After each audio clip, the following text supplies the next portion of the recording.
Outdoors Delmarva covers everything outdoors, including real hunting and fishing situations involving wildlife. We do our best each and every week to keep it tasteful, but discretion is advised. Now, enjoy the show. This week on Outdoors Delmarva. Grab your bow, inline, or your flintlock as we check in with local deer hunters for some early season action and scouting. How will our time in the woods end? Plus, it's the autumn season like it can only be seen from above. When the winds are calm and the sky is clear. Chopper 16 takes flight in these October skies. And it's a treat when this vessel rolls into the harbor. Some local kids are boarding this living maritime history classroom. Right now on Outdoors Delmarva. Watch go! Go green. Go!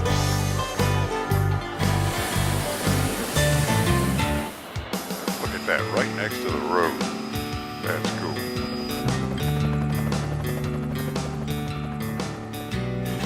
Hi everybody, and thanks for watching Outdoors Delmarva. I'm Mike Parker. We'll be checking in with my partner, Captain Willie Dykes, in just a few minutes. And as you can see, we're starting things off here at night. Just wrapped up an evening muzzleloader hunt here in Dorchester County, Maryland, on a property owned by my friend Dave Seacott. You know, the archery and muzzleloader seasons are in full swing across both Delaware and Maryland right now. We're sitting here now in the beginning of the second week of the Maryland muzzleloader season. For a lot of guys, it's great to get out here and they find some early success and get a couple of deer in the freezer. For others, though, including myself, it's just as important to get out here and do some scouting for the later seasons and just enjoy this beautiful fall weather. So take a look at some of our hunting experiences so far. It wasn't the prettiest morning when we met up with bow hunters Marshall Wells and Robert Remo because, go figure, just about as soon as we arrived on the Porter farm near Mardella Springs, the raindrops started to fall. Still, it was worth a try. We're gonna try to get up on some beach goats, otherwise known as sikas. We gotta get in here real early because they're real sneaky. Might have a few whitetails come in, and I think we got a pretty good chance today with our wind and setup we got today. Now, hiking in the dark meant taking the infrared camera along, but we weren't going in blind. In fact, just a few days before, Remo had taken a sika stag near here with his bow and shared this picture and cell phone video. Great. First day out of Porter Farm. 4 points sika. After a little bit of trouble getting my climber up a wet tree in the dark, Marshall and I were hoping the wind and rain wouldn't keep the deer from venturing into our area, and hopefully right into the shooting lane below us, about 20 feet. And although hearing one bugling sika in the distance, the only other sign of life was the squirrel sampling from the corn pile, and we decided to pack it in. But it didn't mean this trip was a failure, not in the least. Getting out here gave Marshall the chance to check his trail cam, finding hundreds of pictures of deer, both whitetails and at least one sika stag, and in this pre-rut time frame, it was no surprise these deer were still most active at night. The next trip was spending the morning to the south in Somerset County, where Stephen Smith had invited me along for an inline muzzleloader hunt on the last Saturday of the first week. Now that meant we could shoot both bucks and doe. We're going to hunt a cutover along a logging road, and the deer will be moving back and forth through that cutover, laying down and going into the field. And right from the start, I knew this one was going to be fun, whatever the result, because Stephen's 5-year-old son, Noah, would be joining us as well. Wow. It's good. Shh, cover your mouth. It's good. I enjoy it. But sometimes you have to have a lot of patience. But this morning, too, would prove to be more about scouting and autumn sightseeing, as only twice did we ever really feel that we might even see deer. First, a heavy fog rolled in towards us, and we could almost dream that the silhouette of big antlers would appear, but it never did. Where I come from, they call this playing silly games. I'm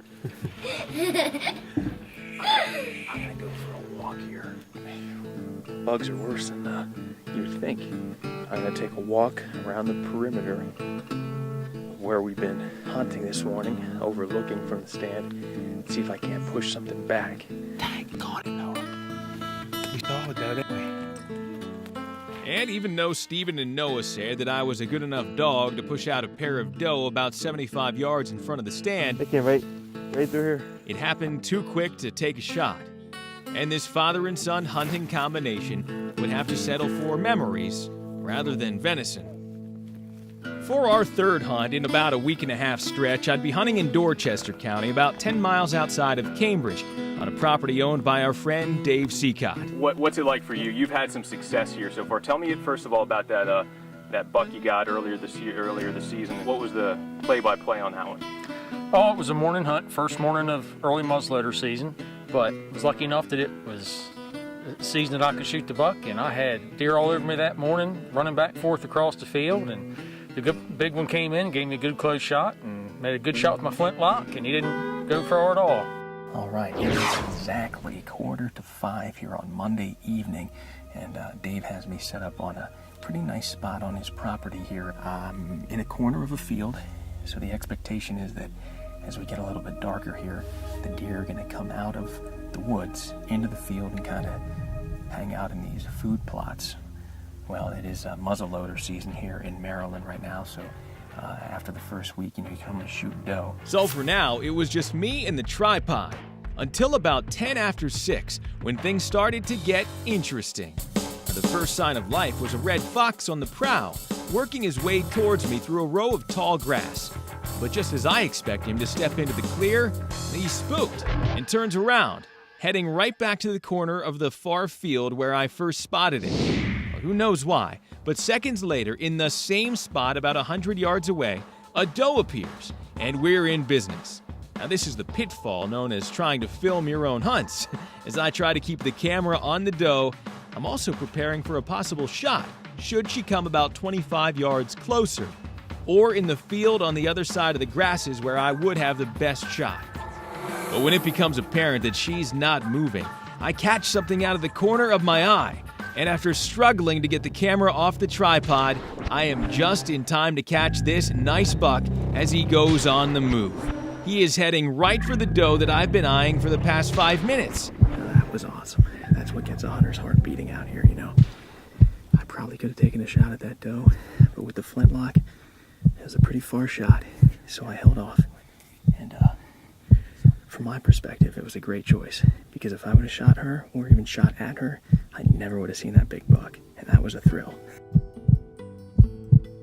As the sun sets, it's a little harder to see, but we've got another buck in the area too, this time moving to my left. Now this smaller buck, also looking like an 8-pointer, isn't so busy with the does, but we do catch him in the act of marking his territory, scraping the ground with his hooves, and thrashing some low-hanging limbs with his antlers. So just a thrill here, being patient on a night like this and seeing those bucks come in nice and close, getting them on film. It's great to share that kind of thing with you. And we like to encourage you to share your hunting experiences. If you don't have a camera, you're not too high-tech, that's all right. A lot of you have trail cams out in the woods. We'd love to see some of those big racks as you're seeing them.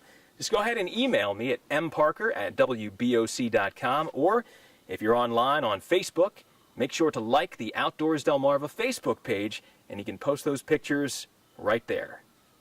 And we'll be right back. Coming up next on Outdoors Delmarva, Captain Willie takes flight in Chopper 16 as we admire the beauty of late October as it can only be seen from the air. But first, did you know? Like our native whitetail deer, only the male sika deer, known as stags, have antlers. But unlike whitetails, the majority of fully matured stags have the same number of points on each antler. How many is it? The answer when we come back. Outdoors Delmarva is sponsored by Ocean City Tourism, Shorts Marine, and Shooter's Choice. Outdoors Delmarva will be right back.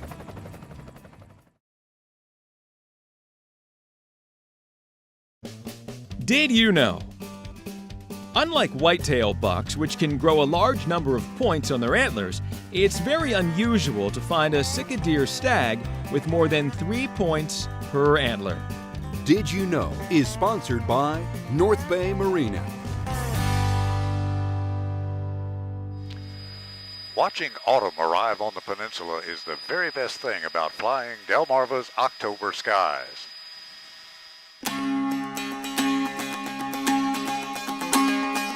Halloween decorations and fall menus call for a lot of pumpkins.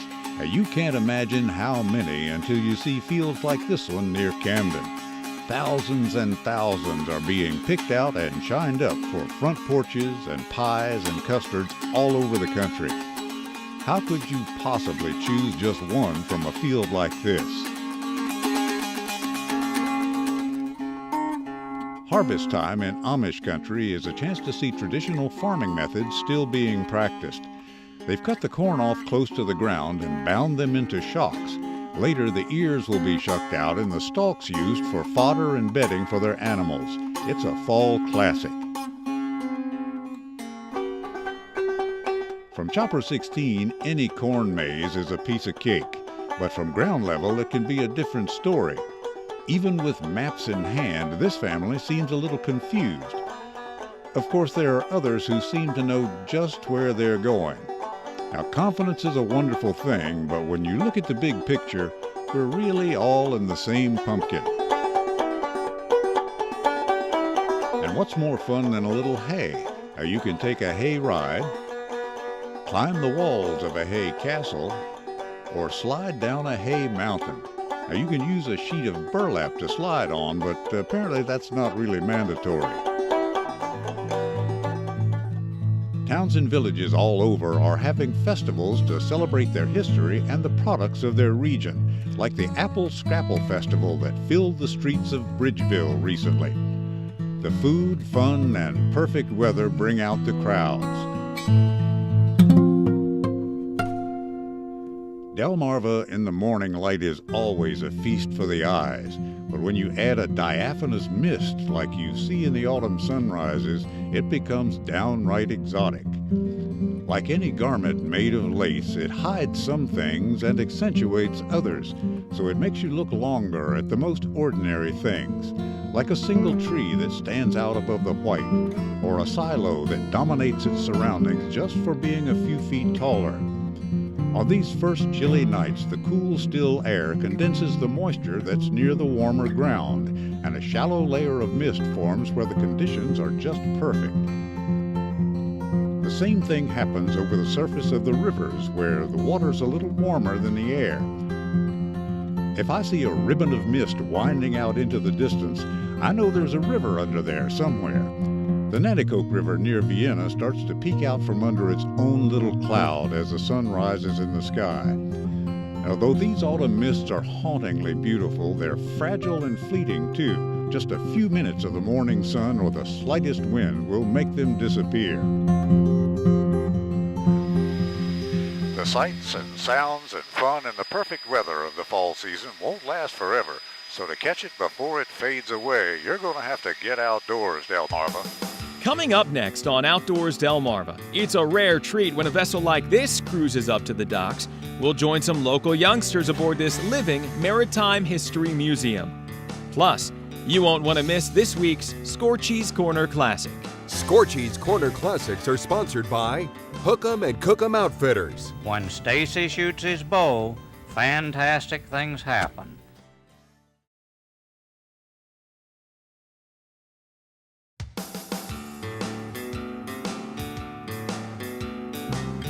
Thanks for watching Outdoors Delmarva.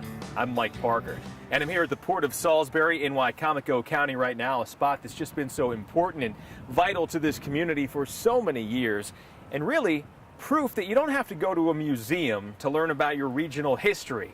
As some local kids found out, sometimes that history comes right to you. All right, so here we are in Salisbury, and the year is 1634, right?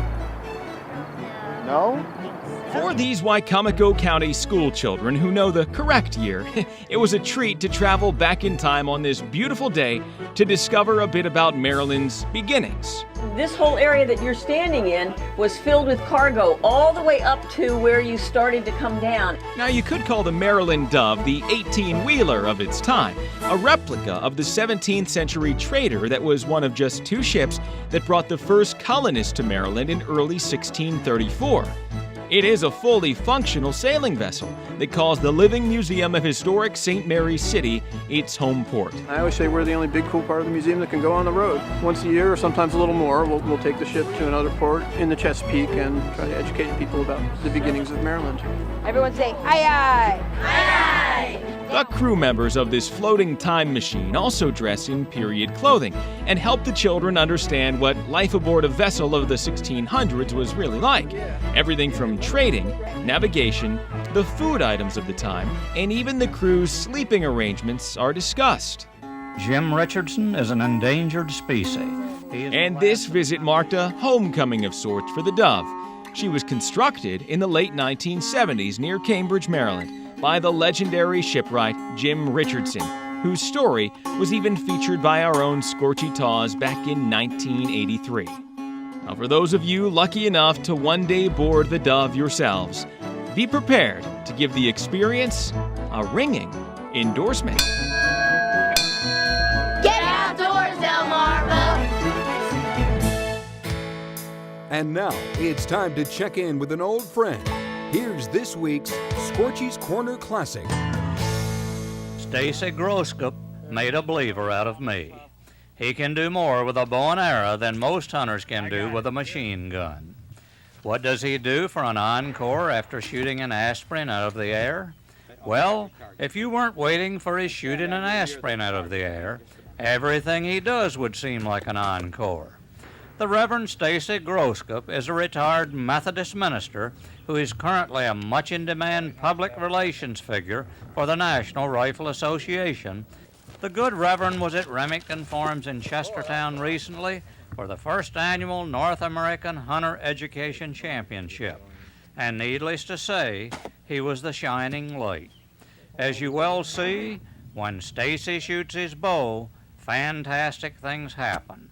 And to him, it's all so simple. Learn to shoot by reflex action or instinctively.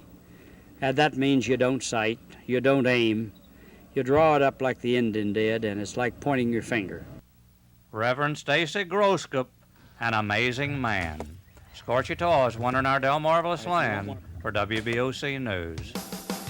Still to come on Outdoors Delmarva, we've got some viewer venture video where the eastern shore of Virginia has never looked so tasty.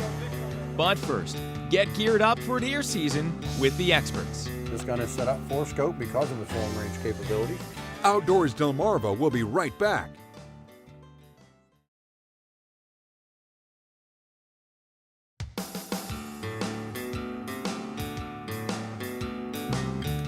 Hi everybody, and thanks for watching Outdoors Delmarva. I'm Mike Parker, back again visiting with one of the fine sponsors of our program, Shooter's Choice, right here on Route 13 in Dover, Delaware. Well, don't worry, if you haven't started thinking about deer season yet, we have, and that's why I'm here with my friend Dave Lawson from Shooter's Choice. Dave, Delaware is a shotgun state when it comes to deer hunting, so why don't you show us one of the newest products on your wall? Well, this is the new Savage 212. It's a bolt action shotgun. It has the AccuTrigger on it. It is adjustable by the owner. You can set it up to your liking. It is a clip fed, so it's ready to go. An extremely accurate gun has been proven in the field. Nice styling, very comfortable, heavy barrel, exactly what you need on the first day of shotgun season. Well, we start with the gun, but you've also got to have some good ammo. And for that shotgun hunter, well, there's nothing like these new Remington products you were telling me about, Dave. Well, Remington has come out with this new one. It's called the AccuTip, proven to be extremely accurate. This itself is the bullet that is set in the casing that you're looking there. And that thing comes out at 1,900 feet per second. Conus, Bushnell, Nikon, Dave, you guys carry a variety of scope brands. And those hunters out there expect some pretty good performance.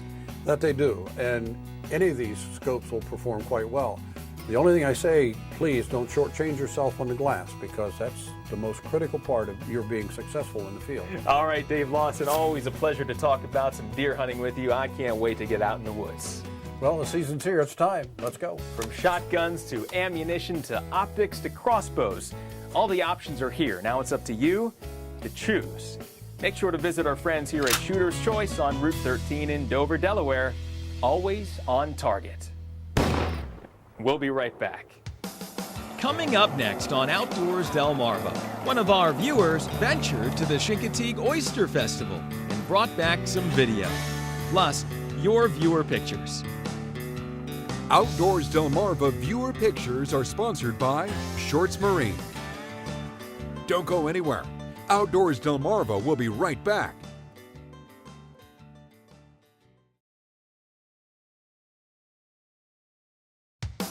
Outdoors Delmarva is sponsored by Ocean City Tourism, Shorts Marine, and Shooter's Choice.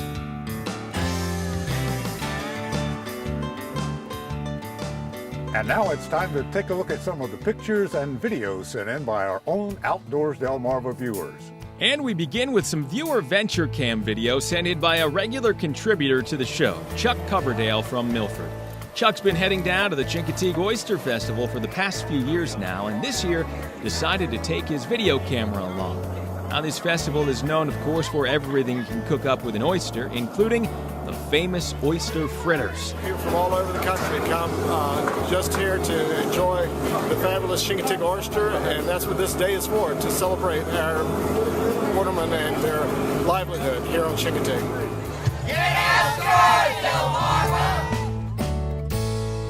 Mike Snedeker from Selbyville is celebrating his first ever whitetail taken with a bow.